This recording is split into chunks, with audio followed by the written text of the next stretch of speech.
My uncle promised me $50,000 but chose his kids instead. So I sold a rare Camaro and proved I didn't need him, and then, growing up, my house always felt like a war zone. My older brother, Derek, treated me like his personal punching bag. It didn't matter what I did. Whether I kept quiet, tried to fight back, or avoided him altogether, he found ways to tear me down. "Why do you even bother? Look," he'd say, laughing as he shoved me around. "You'll never amount to anything."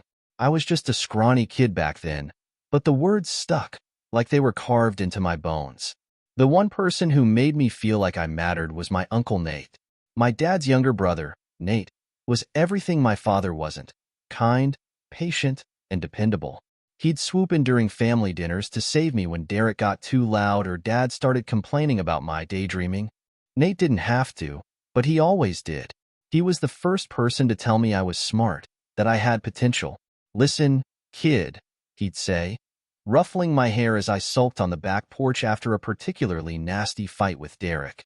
"When you're older and you're ready to chase your dreams, you call me. I'll have your back." That's what family does. I clung to those words. They became a lifeline. By the time I hit high school, I'd figured out my passion: cars. Fixing them, customizing them, racing them. Everything about cars fascinated me. Nate owned a small auto repair shop on the edge of town, and when I was 16, he gave me a part-time job there. It wasn't glamorous work. I mostly cleaned tools, changed oil, and fetched lunch, but I loved it. More than anything, I loved the way Nate treated me at the shop. He didn't talk down to me like my dad or Derek. He taught me things, real skills. I still remember the first time I helped him rebuild an engine. It took us the whole weekend, but when we were done, he slapped me on the back and said, "See, Luke, you're a natural." For the first time, I believed him. I started dreaming about running my own shop one day, a place where people could come for great service without feeling ripped off.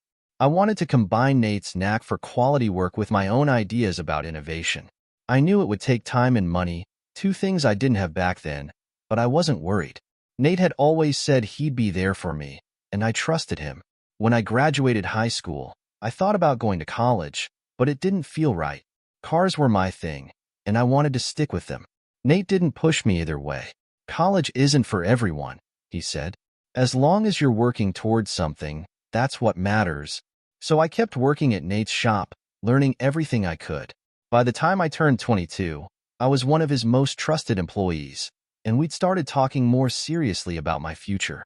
Nate would ask me about my plans, and I'd sketch out ideas for the kind of shop I wanted to run. He'd nod thoughtfully, then say, "When the time comes, Luke, I'll help you get started. You don't have to worry about that." Those words became my foundation. But life wasn't perfect. My family still felt like a black hole, sucking the energy out of me every time I got too close. Derek hadn't changed a bit. If anything, he'd gotten worse. After high school, he bounced from job to job, always blaming someone else when things didn't work out. He still lived at home, and whenever I visited, he'd make snide comments about me being Nate's charity case. "You really think he's going to hand you a pile of cash, Luke?" Derek said one Thanksgiving. "Get real. He's got his own family to worry about. Jenna's going to college soon, and Zach's got all those sports camps. You're just a nephew." I didn't let him get to me, not on the surface anyway. Deep down, though, the thought lingered. What if Derek was right? What if Nate's promises were just words? I pushed the doubt aside and focused on my work. I started saving every penny I could, determined to make my dream a reality. Still, I knew I couldn't do it alone. Starting a shop from scratch would take way more money than I had. That's when I decided it was time to ask Nate for help. It wasn't an easy decision. I didn't want to come across as ungrateful or entitled, but he'd always told me to come to him when I was ready, and I was ready now. I had a detailed plan, a clear vision, and the drive to make it happen. All I needed was the $50,000 to get started. I spent weeks rehearsing the conversation in my head. I imagined Nate's reaction, how he'd smile and say, "Of course, Luke, I'm proud of you." I pictured us shaking hands, partners in this new venture. But I couldn't shake the small, nagging fear that Derek might be right. Still, I pushed forward. Nate had always been there for me. Why would this time be any different? Little did I know, everything I believed about our relationship was about to be tested. I waited until the end of the month to approach Uncle Nate. It felt like the right time. He'd just finished paying off Jenna's first semester of college, and I figured he might be in a better financial spot. I'd planned the whole conversation in my head, down to the last word. I'd start by thanking him for everything he'd done for me, then ease into the topic of my shop. It wasn't just a loan I was asking for. It was an investment in my future. That Saturday, I stayed late at the shop, pretending to sort tools as I worked up the courage to talk to him. When the last customer left and the garage doors closed, I finally said, "Hey, Nate, can I talk to you about something?" "Sure thing, Luke." He was wiping grease off his hands with an old rag, looking tired but relaxed. "What's on your mind?" I took a deep breath. "I've been working on this plan for a while now, about opening my own shop. I've saved up some money, but I'm still short. I was wondering if you'd be able to help me out with a loan, just to get me started." Nate tilted his head, studying me for a moment. "How much are we talking about?" "50,000, I said, trying to sound confident. "It's enough to rent a space, buy the basic equipment, and cover the first few months of operating costs. I've already done the math, and I'll pay you back with interest." I braced myself for his response, hoping for the best. For a moment, he didn't say anything. He just leaned against the workbench, staring at the floor. Finally, he sighed. "Luke, I wish I could say yes, but I can't. Not right now." It felt like someone had punched me in the gut. "What do you mean?" I asked, my voice cracking. "It's not that I don't want to help you," he said quickly, as if trying to soften the blow. "But I've got Jenna in college now, and Zach's private school tuition isn't cheap. We've got a lot on our plate financially, and I have to put my kids first." I just stood there, staring at him, trying to process what he was saying. This was Nate, my Nate, the guy who'd always promised to have my back, no matter what. I'd been counting on him for years, and now he was telling me no? "But you've always said," I started, my voice rising. "I know what I said," he interrupted, his tone firm but not unkind. "And I meant it. But things change, Luke. I have a family to take care of. You understand that, don't you?" I didn't know what to say. Part of me did understand. Of course his kids came first. But another part of me couldn't believe what I was hearing. I'd worked so hard, stayed out of trouble, done everything right, all because I believed he'd be there for me when the time came. And now he was backing out? "I'm sorry," Nate said, clapping a hand on my shoulder. "But this is something you're going to have to figure out on your own. I know you can do it. You've got the drive, the talent, everything you need. You don't need me." That was the last thing I wanted to hear. I nodded stiffly, muttered something about needing to clean up, and walked away before he could say anything else. I could feel the anger and disappointment bubbling up inside me, and I didn't trust myself to keep it together. When I got home that night, I sat in the dark for hours, staring at the blueprint for my dream shop. I couldn't stop replaying the conversation in my head, picking apart every word. Was there something I'd said wrong? Was I asking for too much? Or had I just been stupid to believe Nate would actually come through for me? The next day, I tried to act like nothing had happened, but it was impossible. Every time I looked at Nate, I felt a mixture of anger, betrayal, and sadness. He acted like everything was normal, cracking jokes with the guys at the shop and treating me the same as always, but it didn't feel the same. Mason noticed something was off right away. He'd been my best friend since middle school, and he had a sixth sense for when I was upset. "You've been weird all day," he said as we sat in my apartment later that night, watching some mindless action movie. "What's going on?" I told him everything. By the time I finished, Mason was shaking his head. "That's rough, man," he said. "But, I mean, he's not wrong. You know? He's got his own family to take care of." "Yeah, I get that," I snapped, a little sharper than I intended. "But he's been promising to help me for years. He made me believe I could count on him. And now he's just, what? Washing his hands of me. It's not fair." Mason sighed. "Life's not fair, Luke. You of all people should know that." I didn't respond. I couldn't. A few days later, I found out something that made the situation even worse. I was scrolling through social media when I saw a post from Jenna. She'd just gotten a brand new SUV as a congratulations gift for finishing her first semester of college. The caption read, "Thanks, Dad. Best surprise ever." I stared at the picture, my stomach twisting into knots. So Nate could afford to buy Jenna a luxury car, but he couldn't afford to help me with my dream? It felt like a slap in the face. The next time I saw Nate, I couldn't stop myself from bringing it up. "You told me you couldn't help me because of money," I said, my voice shaking. "But you bought Jenna a brand new car? How does that make any sense?" Nate looked surprised, then defensive. "That's different, Luke. She needed a reliable car for school, and it was a gift from her mom and me. It's not like we're swimming in cash. I had to take out a loan for that car." "A loan?" I repeated, bitterness creeping into my voice. "So you can take out a loan for Jenna, but not for me?" "This isn't a competition," he said sharply. "You're acting like I don't care about you, and that's not true. But I have to make choices, Luke. Hard choices. I can't do everything." I didn't know how to respond. All I knew was that, in that moment, everything between us felt different. For years, I'd seen Nate as more than just my uncle.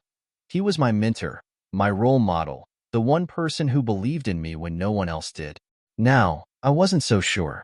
After the conversation with Nate, I started pulling away, not just from him, but from everyone. I couldn't shake the feeling of betrayal, the sense that I'd been lied to for years. I still showed up for work at his shop, but I kept my head down, avoiding anything beyond the bare minimum of conversation. Mason tried to help me process everything. "You've got two choices, man," he said one night over pizza. "You can stay mad at Nate forever, or you can focus on proving him wrong." I nodded, pretending to agree, but the truth was, I couldn't just let it go. Nate had been more than an uncle to me. He was supposed to be my safety net, the one person I could always count on. Without him, I felt like I was starting from zero, and it was terrifying. The final blow came 2 weeks later, when I ran into Derek at Mom and Dad's house. I hadn't seen him in months, and the moment he walked into the kitchen, I knew it was going to be a disaster. "Well, look who it is," Derek said, leaning against the counter with that smug grin I hated. "Little Luke, back from pretending he's going to be the next big entrepreneur. How's that going for you?" I ignored him and focused on helping Mom with the dishes, but Derek wasn't one to let things slide. "What's the matter?" he pressed. "Did Nate finally wise up and realize you're just wasting his time?" I froze, gripping the edge of the sink. "What the hell are you talking about?" I asked, turning to face him. Derek smirked. "Oh, come on. Everyone knows you've been riding his coattails for years. What? Did you think he'd actually hand you 50 grand just because you're his nephew? Grow up, Luke. He's got real responsibilities, kids, a mortgage, a wife. You were never his priority." Something inside me snapped. I slammed the plate I was holding onto the counter and took a step toward him. "You don't know anything about me," I said through gritted teeth. Derek just laughed. "Sure I do. You've been living in some fantasy world where you think you're special, but newsflash, you're not. You're just a charity case, Luke. Always have been." Mom stepped in before things got physical, but the damage was done. Derek's words stuck with me, replaying in my head over and over. Was he right? Had I been fooling myself this whole time, thinking I was more to Nate than just a nephew? That night, I sat in my apartment, staring at the stack of notes and sketches I'd made for my dream shop. For the first time, it felt like just that, a dream. Something out of reach, something I'd never actually achieve. I almost gave up. But then Mason showed up, uninvited, with a six-pack of beer and a pep talk I didn't know I needed. "Look, I know you're pissed," he said, plopping down on my couch. "And you have every right to be. But this isn't the end of the world, man. You've got skills, you've got a plan. Hell, you've got more drive than anyone I know. So what if Nate's not gonna help? Screw him. You don't need him." "It's not that simple," I muttered. "Why not?" Mason shot back. "You've been fixing cars since you were 16. You know how to hustle. You just need to think outside the box.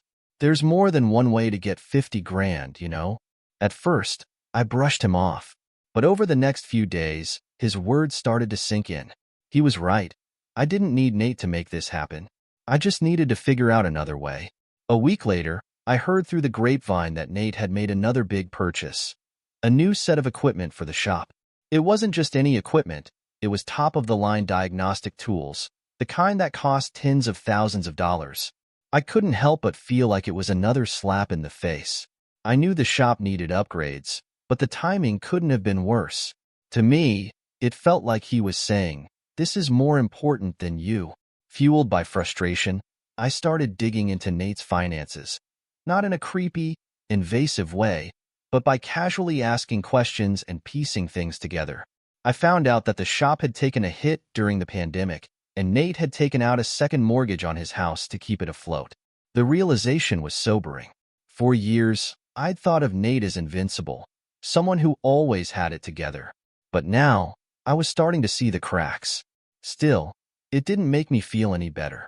The turning point came when I found an old listing for a 1969 Chevrolet Camaro Z/28, a rare, classic car that was worth way more than I could afford. But the ad was outdated, and the seller was offering it at a fraction of its market value. "This is it," I told Mason, showing him the listing. "If I can flip this car, I'll have enough to get started on my shop." Mason raised an eyebrow. "Dude, that's risky. What if something's wrong with it? Or you can't sell it for what you think it's worth?" "I've done the research," I said, my voice firm. "This could be my chance. I just need to take it." Reluctantly, Mason agreed to help. We pooled our savings and scraped together just enough to make an offer. The seller, a guy in his 60s named Jim, seemed eager to unload the car. "I've had it for years," Jim said when we went to check it out. "It runs fine, but I'm getting too old to keep up with it." "You're getting a hell of a deal." The car wasn't in perfect condition. There was some rust on the undercarriage, and the engine needed a tune-up, but I knew its potential. With a little work, I could turn it into a showstopper. For the next month, Mason and I poured everything we had into the Camaro. We worked late nights in his garage, tearing it apart and putting it back together. Every time I looked at the car, I felt a spark of hope, like maybe, just maybe, this was going to work. But as the deadline to sell approached, I started to feel the pressure. What if I couldn't find a buyer? What if the market wasn't as strong as I thought? And then there was Nate. I hadn't told him about the car or my plan, but part of me wondered what he'd think if he found out. Would he be impressed? Proud? Or would he just shake his head and say, "I told you so"? I didn't know. And honestly, I wasn't sure I cared anymore.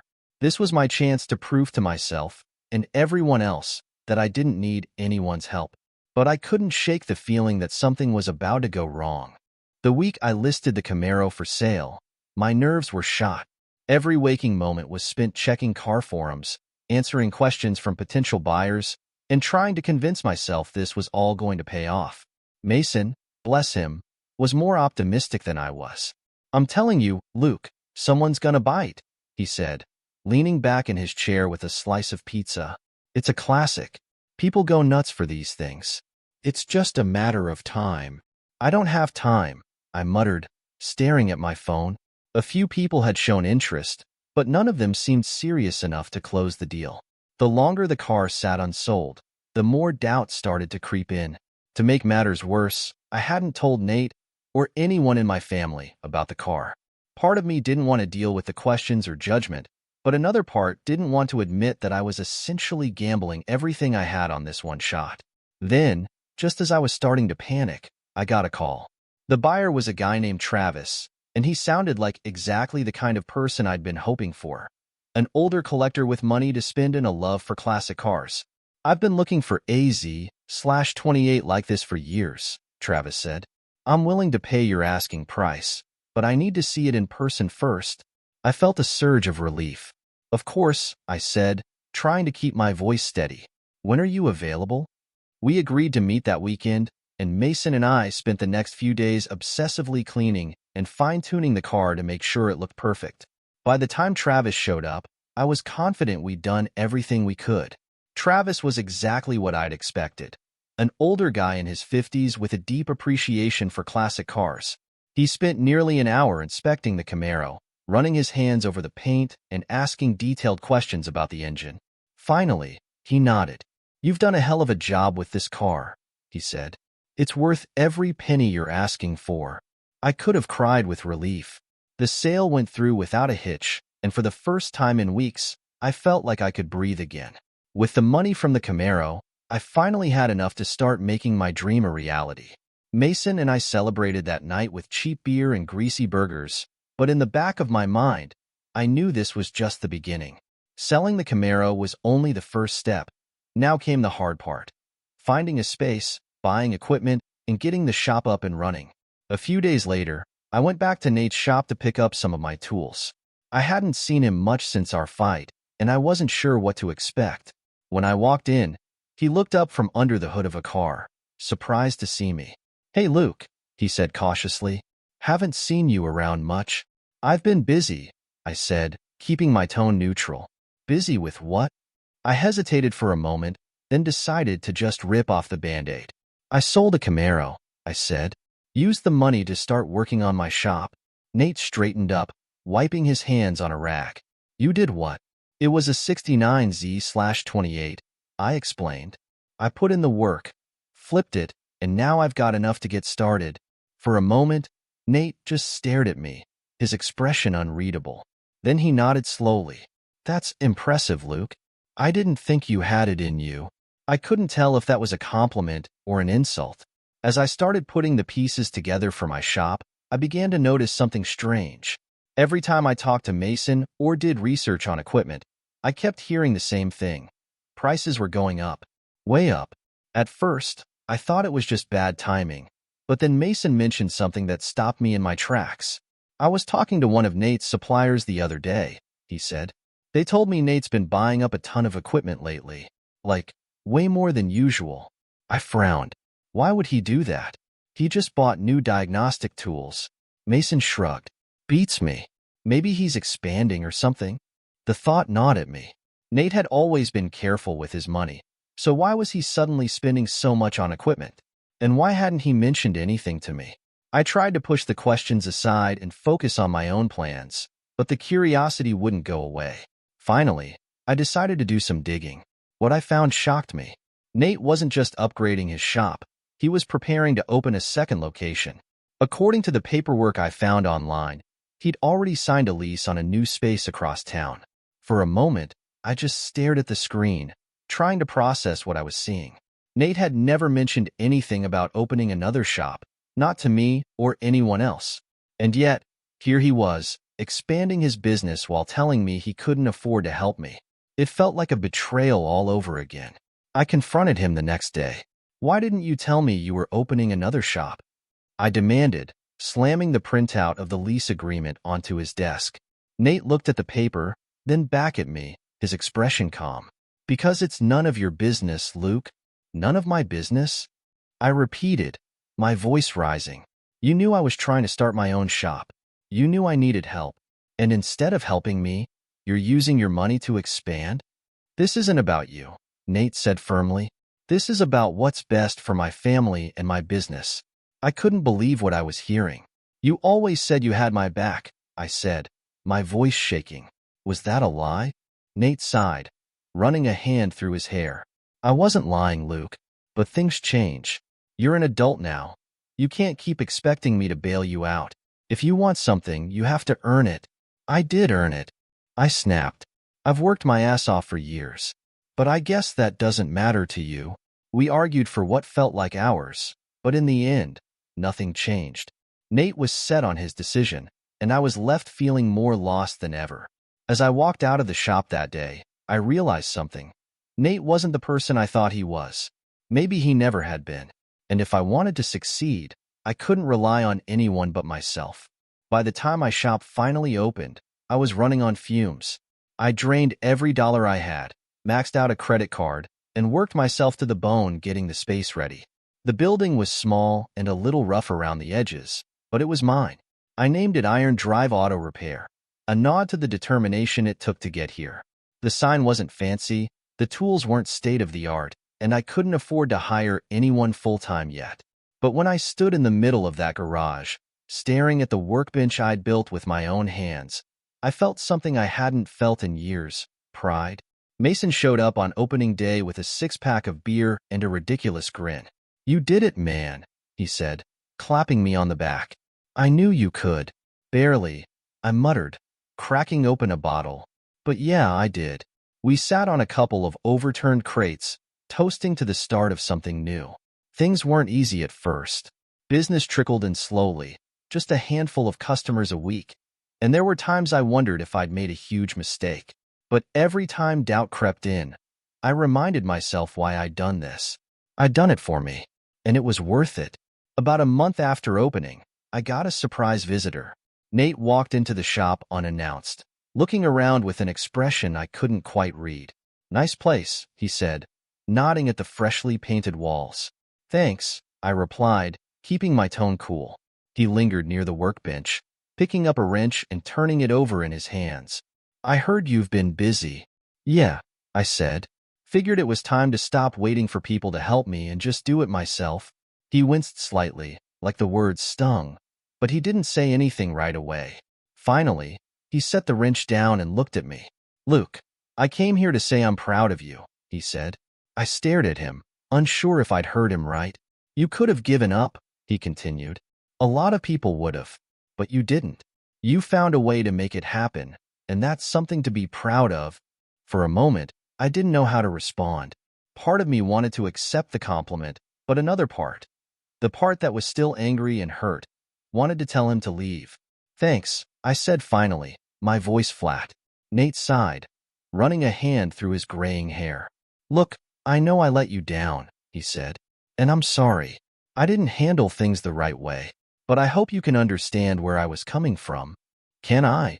I asked, folding my arms.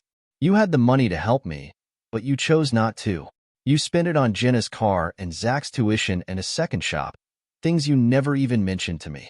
And you expect me to just be okay with that?" "It wasn't about the money," Nate said quietly. "It was about teaching you something. Life's not easy, Luke. And sometimes the best thing you can do for someone is let them figure things out on their own."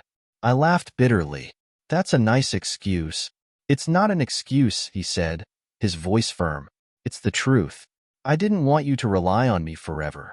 You're smart, and you're capable, and I knew you could do this without me. And you did." I shook my head. "You don't get to take credit for this, Nate. I did this. Me. Not because of you. Despite you." He nodded slowly, like he expected that answer. "Fair enough," he said. "But for what it's worth, I'm glad you proved me wrong." With that, he turned to leave. I thought that would be the last I'd hear from him, but a few weeks later, something unexpected happened. A customer came into the shop with a busted transmission, and as I worked on the car, we started chatting. "Your Uncle Nate recommended you," the guy said. "Said you were the best mechanic in town." I paused, staring at him in disbelief. "He did?" "Yeah," the guy said. "Said you've got the skills and the passion." That's good enough for me. I didn't know how to feel. Part of me was still angry with Nate, but hearing that he'd sent business my way stirred something in me I wasn't ready to confront. Over the next few months, he sent more customers my way. Some mentioned his name, while others didn't, but I knew where the referrals were coming from. It was his way of helping without admitting he'd been wrong. The final piece of the puzzle fell into place 6 months later, when I ran into Derek at a family barbecue. I hadn't seen him since our blowout argument, and I wasn't exactly thrilled to catch up. "Still playing mechanic?" he asked, smirking as he stuffed a burger into his mouth. "Still living at home?" I shot back. He glared at me, but I didn't care. For the first time in my life, his words didn't get to me. "What's your problem?" he snapped. "I don't have a problem," I said. "I just don't have time for your crap anymore, Derek. I've got a business to run." For the first time ever, he didn't have a comeback. It's been a year since I opened Iron Drive Auto Repair, and things are finally starting to come together. Business is steady, my reputation is growing, and I've even started saving up for an expansion. As for Nate, our relationship is complicated. We don't talk as much as we used to, but there's a quiet understanding between us now. I'll never forget the way he let me down, but I'm starting to understand why he did what he did. In the end, I didn't need Nate's money to succeed, but maybe I needed his rejection to push me to prove I could do it on my own. Sometimes, the people who let us down the most are the ones who teach us what we're really capable of. And for that, I guess I'm grateful.